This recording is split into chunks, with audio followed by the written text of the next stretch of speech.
Hello, Epic Horror fans. Guess who's back? That's right, me, JTISREBORN. I'm going to bring you another edition of Horror Movie of the Week.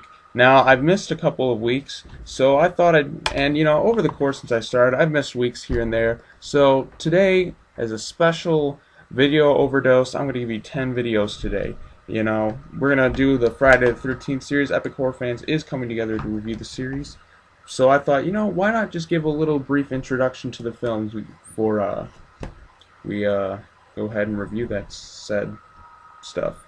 And I got a little bit of free time right now, so might as well start covering them. 10 videos today, and then next week we do Friday vs. Jason, and after that we do the remake, and it's Friday the 13th week, which will upload the whole entire Friday the 13th series review. But let's start out with the first edition. So whatever number this is, I've kind of lost count. I have to look at the numbers, but this number horror movie of the week is none other than Friday the 13th, the original. See, this is a nice little collection here, right? It was released in 1980. It ranked #1 at the box office, budgeted at $550,000, and original working title was A Long Night at Camp Love. But Friday the 13th is more marquee value, I should say.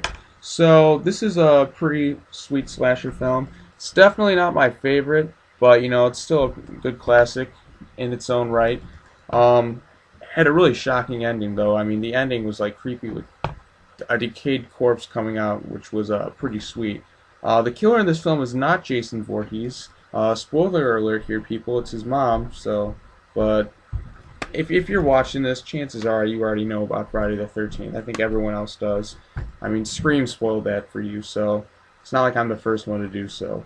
Kevin Bacon's death was pretty cool in this. It's your basic slasher film. I mean, it's not the first, but it really popularized the genre. Man, I really can't say the word. It's a tongue twister. This is pretty funny. Friday the 13th used these simple rules of the horror genre. Create a evil. Number 2, put a bunch of horny teenagers together. Number 3, remove any help from adults. Number 4, kill them off one by one. We have a body count of 4. The weapons used are knife, arrow, axe, and machete. So these Friday facts are essential if you want to, really grasp this series. So the first one, it's pretty solid.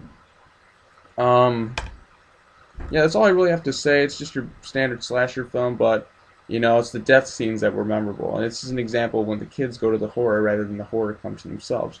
But, it was really successful, and next year, the year after, Paramount would be releasing these sequels year in to year out for a while. So, it was directed by Sean S. Cunningham. That's pretty much all I have to say. Solid, written by Victor Miller.